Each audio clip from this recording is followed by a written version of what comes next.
Hiya mums, right, today we're diving deep into an issue that impacts almost every teenage girl, the influence of social media. If you're a mum watching your daughter grow up in this digital age, you've possibly wondered how social media is affecting her mental health and self-image. You've possibly already seen those effects, and you're right to be concerned. Using insights from Jonathan Haidt's The Anxious Generation and Lisa Hinkleman's The Girls Index, we're going to break down how these platforms are affecting our teen girls' development from a physiology first perspective. And yes, those gurus that invent these platforms know exactly how to connect to our teenage girls. So let's start with what we do know. So Jonathan Haidt points out that around 2012, there was a marked increase in anxiety and depression-like symptoms amongst our teenagers, especially our girls. Coincidentally, this aligns with the rise of social media platforms like Instagram and Snapchat. Says it all, really.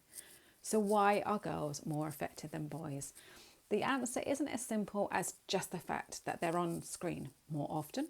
It's about social media changes the way they perceive themselves and interact with their world within themselves. And that is massive. So Lisa Hinkleman's The Girls Index shares some alarming statistics. 1 in 3 girls says she feels anxious almost every day. Now that is massive. And nearly 40% of those girls feel pressured to be perfect. That's insane. Social media amplifies this pressure by creating a space where likes, shares and comments are equated with her self-worth. So for girls already working their way through puberty and those significant brain development changes, the stakes are incredibly high.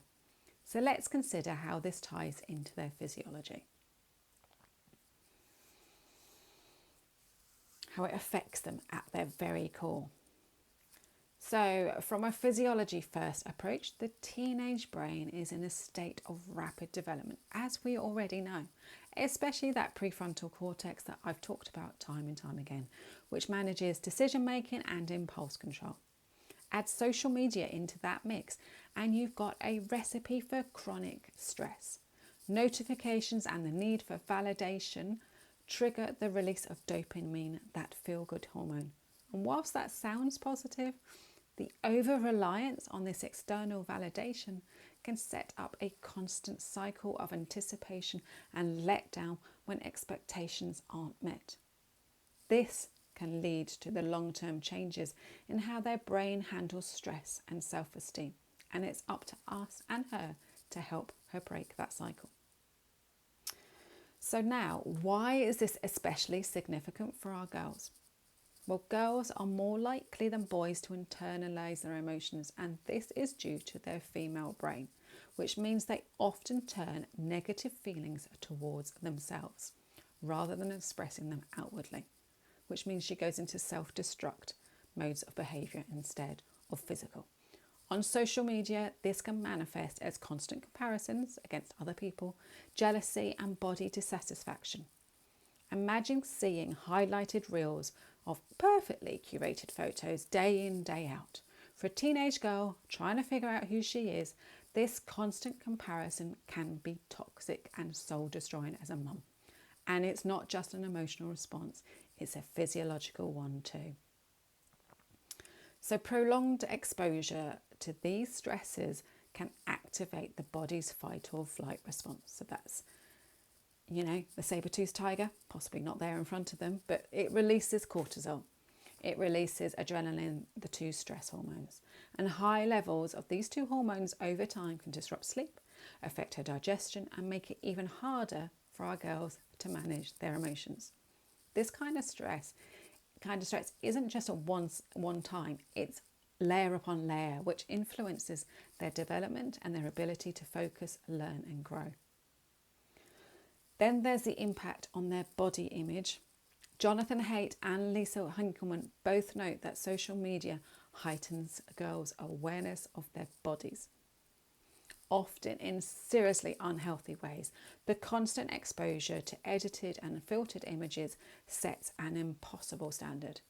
A physiology first perspective reminds us that during the teenage years, girls are naturally more sensitive to peer feedback because their female brains are wired to prioritise social relationships.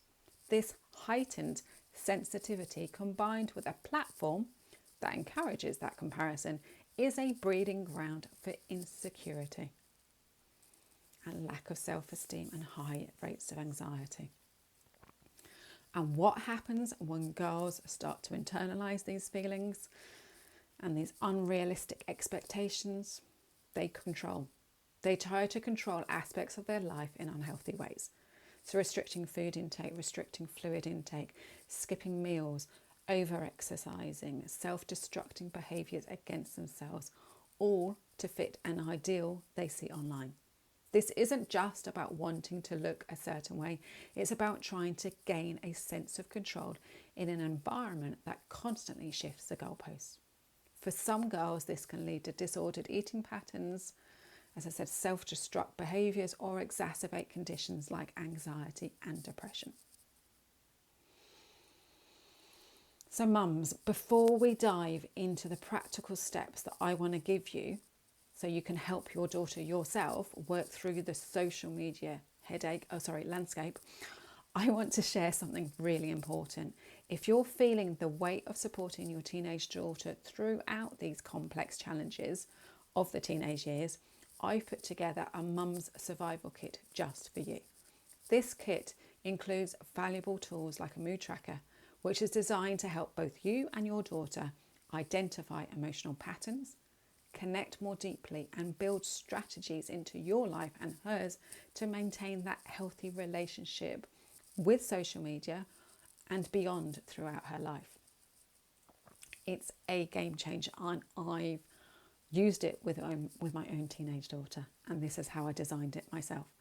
So now let's move on to how we can use this information we've just digested to create a healthier environment for our teen girls. So what can we do? First, have an open conversations about social media and its effects. Use the information that is in both the Anxious Generation and the Girls Index as starting points. Also, Ruling Our Experiences, which is the Girls Index website, is also a great starting point. Teach your daughter that what she sees online isn't the full picture. Empower her with the understanding that it's okay to take breaks.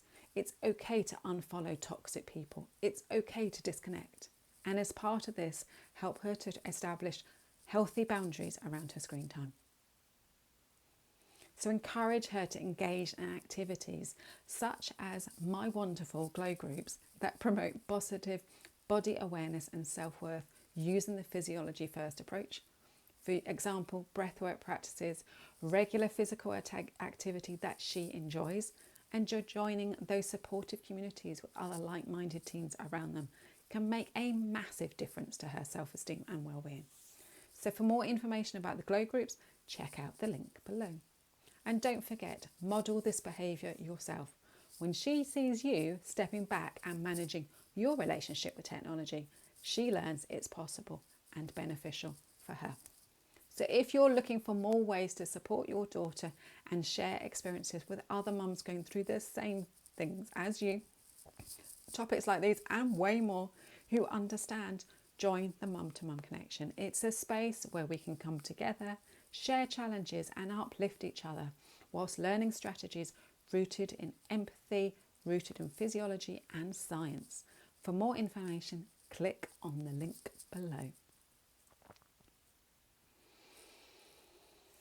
So remember, the influence of social media is significant, but so is the power of a supportive, informed mum. Together, we can navigate this journey and help our teenage daughters to thrive. So yeah, you take care and I'll speak to you soon.